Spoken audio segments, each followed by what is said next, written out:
I got your wig and yes, you're still mad. I got your wig and ha ha ha ha.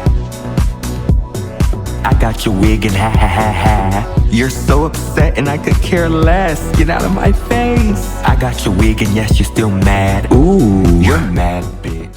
Well, I just wanted, I think like by Alexia having that event, and I called her and I was like, let's all start over. I told her the same thing. Yeah, I want to be vulnerable, and I'm glad you're doing this. But we're not crying. We're obviously on completely different planets.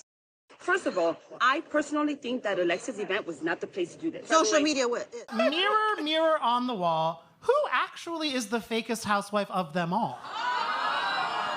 Dr. Nicole wrote it. Well, yeah. Do It's gonna be Larsa. You know, Larsa and I right now are in a place of confusion. I just don't know where I stand with her, to be honest. And so I hope that we are able to settle it and move along and have fun, because I'm the girl's girl that's like, I just want to have fun and I want to support and fix crowns, and I just don't know what's going on right now. So yeah.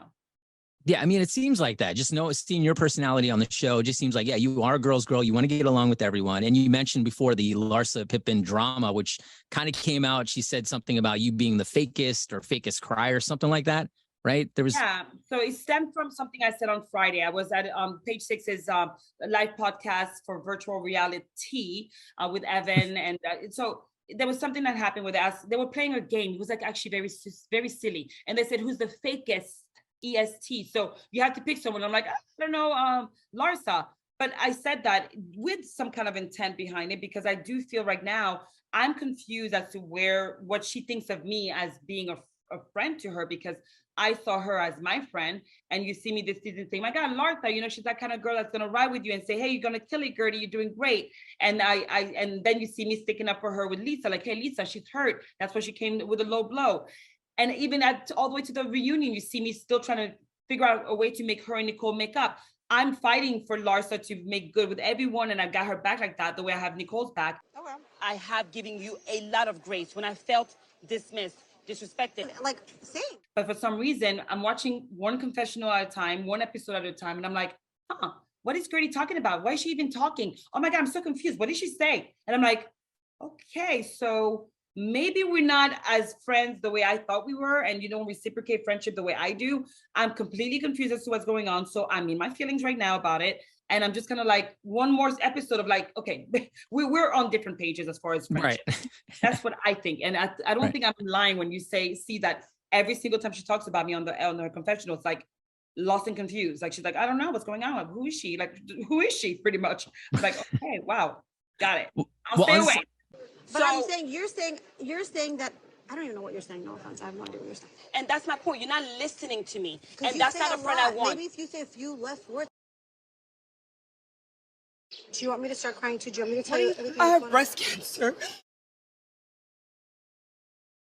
How am I supposed to know that? You're not, I mean, like, you have breast cancer? Are you okay, baby? I don't like to be touched when I'm like. I'm sorry. I went in for one mammogram that turned into an MRI, that turned into 1, 2, 3 biopsies. And I'm gonna tell you I'm gonna just say it. I have cancer. I have breast cancer. How do you know? Are you seriously asking me how I know I have breast cancer? Like, you went to it's the called a doctor and they mammogram. told you? It's called a mammogram, Larsa. Last March, routine mammogram. Yep. Found out that you had breast cancer. And your life changed instantly. Instantly. How are you, first of all?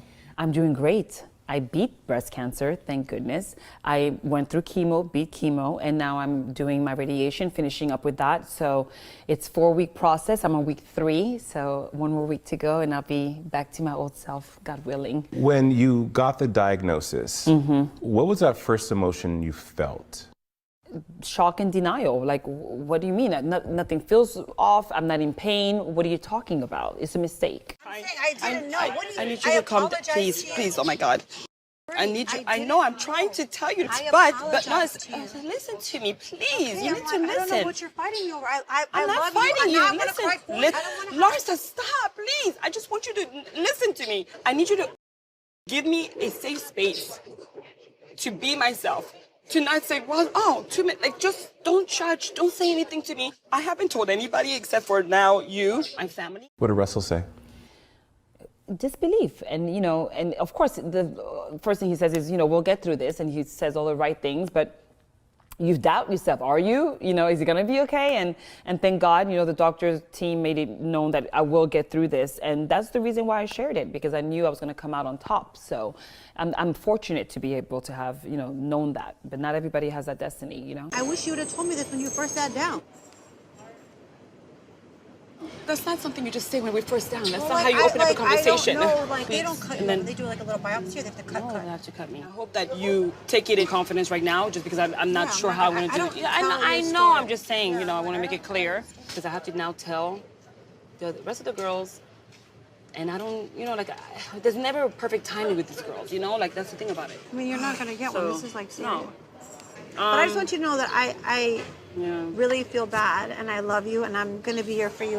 And then there's like, you know, the drama with Larsa and I is kind of over, and then now there's a new drama surrounding Larsa. And it trickles down from, so it's kind of like a I have passed trickle the down baton effect. to Guerdy. Yeah, and I'm taking it, I'm running Okay. the race, baby. Okay. And it's fine, you know, when I have somebody's back, and what's right is right, what's wrong is wrong. And because I have true conviction about some things that happened with the two of them in the past, it carries on to me because I was friends with her. And so we go through those kinks like this, and then you're gonna see this kind of like, I call it a waltz. I But think Guerdy and I are both very honest and genuine, and we don't take sides just because we're friends. Like, what's right is and right, some what's people wrong expect is you wrong. to and have full blindfolding, and I don't work Who are that those way. people, Larsa?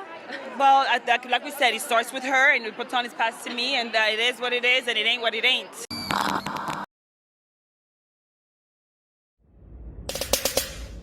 Ew. Like JK, but like maybe not. But thank you for watching. But you hating ass bitches always have something to say. Hating ass bitch, but you're still watching my vids. What? What? What? What? What? What? You're so upset. But that's like okay, because have a piece of bread, have a Xanax, relax, because I said what I said.